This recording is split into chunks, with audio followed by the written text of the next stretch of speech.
Batas Waras, cara cerdas untuk waras.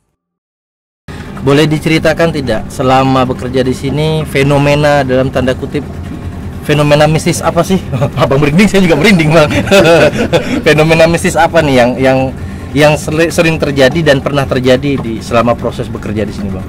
Kalau masalah mistis sih ya kadang ada yang percaya ada yang enggak.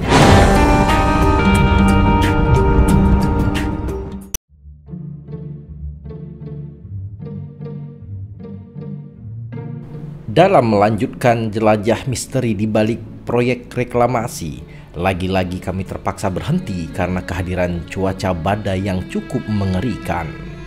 Perahu yang kami kendarai tidak mampu melanjutkan perjalanan ke bibir pantai dan berhenti di area soil test. Di dalam gubuk kecil tengah laut itulah tim Batas Waras menyempatkan diri melanjutkan sesi wawancara mengenai tahapan demi tahapan pengerjaan proyek reklamasi. Ini merupakan sesi terakhir kami menyibak sisi lain di balik mega proyek di kota Tanjung Pinang. Oke, kembali lagi di Batas Waras, cara cerdas untuk waras, dan kali ini kita berada di apa bang namanya bang? Di proyek Purindam 12. Oke, ini lokasinya bukan pondok mancing kan bang? Ah, bukan. Namanya ini tempat soil test. soil test ya, soil test, tempat pengujian. Jadi kalau bilang masyarakat bilang ini pondok mancing, salah. Oke. Nah Bang Zul, tadi kita udah jalan-jalan, udah keliling-keliling. Ya. Bisa tidak sedikit dijelaskan yang ada di belakang kita ini step by step, tahapan demi tahapan sampai dia menuju ending akhir? Kira-kira langkah-langkah awal yang dilakukan oleh teman-teman pekerja proyek Purindam 12 ini apa aja Bang? Iya, kita lihat dari sini, dari ujung sampai ke ujung itu kan ada bentuknya pondok ya. Ini dilihatnya mereka. Kemarin juga ada pemberitaan itu tempat mancing, jadi bingung kita, ini beneran tempat mancing apa enggak nih gitu. Ternyata gini kan tempat pengujian sampelnya, sampel tanah. Di sini kedalaman abrasi tanah kita seperti apa, nah nanti diuji ke lab. Nah makanya ada beberapa meter itu ada pondok gitu. Nah supaya kita juga dari reklamasi kita ini kan bukan hanya untuk orang saja yang lewat motor saja, tapi kan juga mobil yang memang kapasitasnya berapa ton gitu kan. Dan digunakan dalam jangka waktu panjang, mungkin bisa jadi sampai ke cicit gitu nanti. Oh iya. Yang digunakan. Makanya kan ini juga bagi masyarakat Tanjung Pinang kan ya ini tidak terjadi yang namanya mungkin jalannya hancur dan ini nanti ada gelombang tinggi dan sebagainya. Nah, stepnya di awalnya kita di sini kan kita yang pertama itu kan masang matras dulu. Ya. Masang matras dulu di beberapa titik yang memang udah diambil sampelnya tadi. Tujuannya itu ya nanti kan ada di sana ada seperti lumpur yang terlalu dalam kayak gitu kan, nanti cara pakai matras itu terbuat dari kayu yang dipetak-petakan gitu. Ya. Nah, habis itu baru kita masukin geotek. Oke. Berarti matras dulu, lapis lagi dengan geotek. Nah. Setelah geotek dilapis baru. Nah, setelah di geoteknya masuk, baru kita masukin pasir. Bukan langsung tanah. Oke. Nah, biasanya kalau geotek itu kan di dalam air kan ngambang ya. Nah, itu nanti kita masukin pasir itu dalam karung di beberapa titik ya, jadi untuk ditahan dulu di bawah. Habis itu udah ada perkembangan, gak ada pergerakan yang lainnya, nah baru kita masukin pasir gitu. Nah nanti setelah pasir masuk itu juga pakai step, nggak boleh langsung masuk pasirnya itu juga ada diukur berapa meter yang bisa dimasukin sana. Nah setelah itu baru masuk tanah step awal. Nah habis itu baru tanah stepnya kedua gitu. Artinya untuk step by step itu tidak bisa langsung di jalan sekaligus gitu Bang? Enggak bisa. Alasannya kenapa Bang? Ya alasannya ya karena kita kan juga namanya reklamasi itu kan apalagi di sini kan bukannya air tawar ya, air laut ini kan juga punya gelombang tinggi dan sebagainya. Nah nanti kan ada pergerakan dan sebagainya. Makanya pasir itu juga kalau pasir yang dibawa dari tongkang itu kan udah masuk pada udara ya, pada udara. Jadi kalau dia masuk ke dalam air itu nanti kan ada bentuknya prosesi gelembung. Sampai sedetail itu? Iya, kita melihatnya ke sana. Jadi kan setelah dia masuk kan gelembungnya udah naik, udah ini, udah tersusun ini, nanti baru masuk step keduanya. Nah habis itu juga seperti tanah juga seperti itu. Tanah itu kan juga masuknya di awal itu nggak langsung masuk blok, enggak. Jadi ukuran berapa meter dulu masuk, nanti di kompaktor lagi, di pengujian lagi apakah delapannya udah masuk.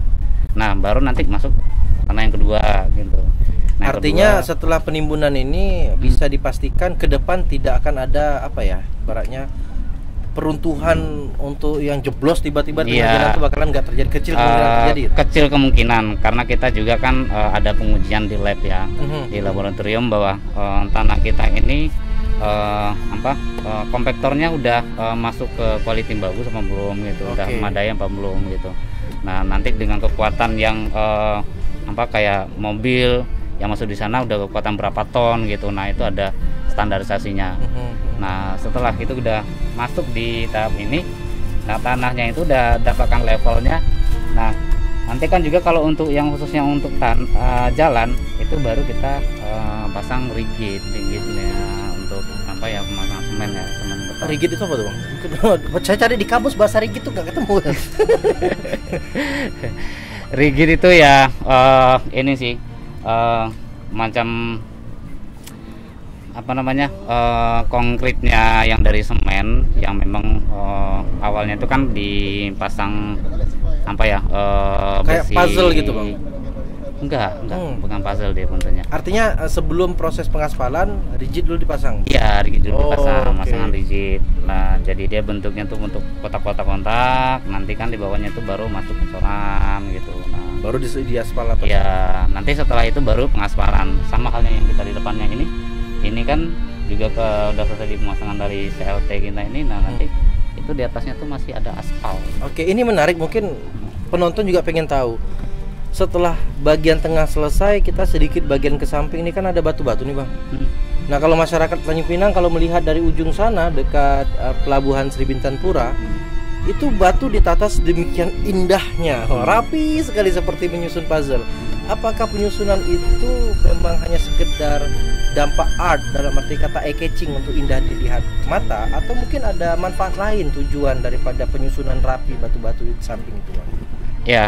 Kalau kita melihatnya penyusunannya itu ya yang pertama memang kan orang akan melihat oh iya bagus, indah gitu, tertata rapi dan sebagainya. Nah itu mungkin udah goalnya ya seperti itu ya. Tapi kalau kita melihat dari sisi lainnya itu bahwa yang pertama kan batu ini kan juga ditata rapi itu ya yang pertama kita di sini termasuk tritip yang tertinggi. Pertumbuhan tritip itu juga tinggi di sini. Jadi kalau kita nggak nyusun dengan bagus nanti ada celah-celah yang bisa dia masuk ke dalam rongga-rongga batu itu kalau kita nggak susun dengan rapi.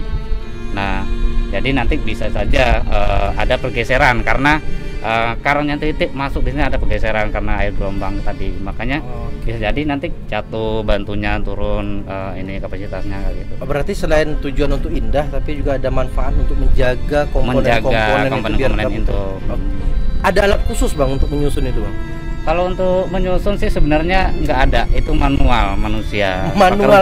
Tenaga manusia coy. Oke. Itu batu segede-gede gitu tuh rata-rata tuh orang yang nyusun. Dari Cina juga didatangkan bang? Enggak. Oh enggak? Enggak, ini asli orang kita. Asli. Di proyek kita di sini nggak ada orang Cina. Satu pun bisa dikatakan tidak ada, ini semua pribumi. Proyek sepanjang 2.800 meter tidak ada TKA ya bang ya? Iya. Semuanya pribumi termasuk sampai yang menyusun batu dari didatangkan dari mana bang? Yang rata-rata batu kita ini datanya nggak salah tuh dari daerah Kijang ya? Bukan batunya. Batunya dari Bintan juga? Masih daerah Bintan. Oke. Pekerjanya dari? Kalau pekerjanya yang khusus untuk batu ini memang rata-rata dari Nias. Dari Nias. Karena memang ahlinya dari sana atau? Ahlinya memang rata-rata memang ahli untuk penyusun batu mereka. Oke, sip. Terakhir nih bang, menuju ini rampung, menuju ini selesai, secara pribadi, apa kalimat yang ingin abang sampaikan terhadap kebanggaan proses pengerjaan 2.800 meter Gurindam 12? Ya bagi kami proyek ini ya dari PT Gunang Karya ya pasti sangat bangga bisa membangun Kepri dengan proyek ya 2,8 kilo ya. Proyek Intak ini ya termasuk proyek mega proyek ya di Kepri, bahkan mungkin di Indonesia kita yang paling panjang dan paling besar gitu reklamasinya. Iya. Nah, jadi kami termasuk dari kontraktor PT Gunakarya Nusantara termasuk bangga dalam hal itu, ambil andil dalam ini. Bakal abang sampaikan kepada anak atau keluarga di rumah bahwa ini termasuk campur tangan abang juga nih. Ya bisa jadi, pembangunan bisa jadi. Ini. Ya kami dari di sini kan juga dari 2018 ya, Oktober itu udah di sini kan.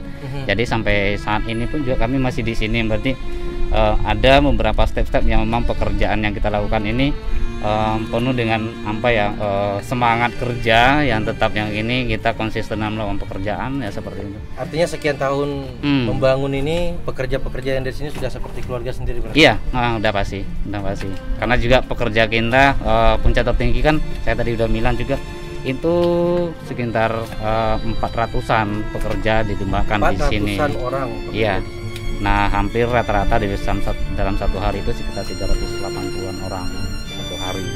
Nah, kalau untuk saat ini kan kita 2020 kan udah ada penurunan nih. Itu ada penurunan, apalagi sekarang udah bulan Agustus ke September. Jadi ada penurunan pekerja. Tapi rata-rata sekarang masih 230-an masih. Itu manpower kita yaitu 230-an. Dan ditargetkan akhir 2020 ini dan clear. Target kita di step awal Desember ini clear. Oke, baik. Untuk selanjutnya kita kembali lagi lah kepada pemerintah. Ya, udah pasti. Siap. Bang, terima kasih banyak nih Bang atas waktunya. Jangan lupa kami di tengah-tengah laut nih Bang, antar kami pulang. Ayo. Oke. Siap. Teman-teman, tetap saksikan terus Batas Waras karena kita berada di tengah lautan. Tentu kita akan merapat dulu ke darat. Batas Waras, cara cerdas untuk waras. Ciao.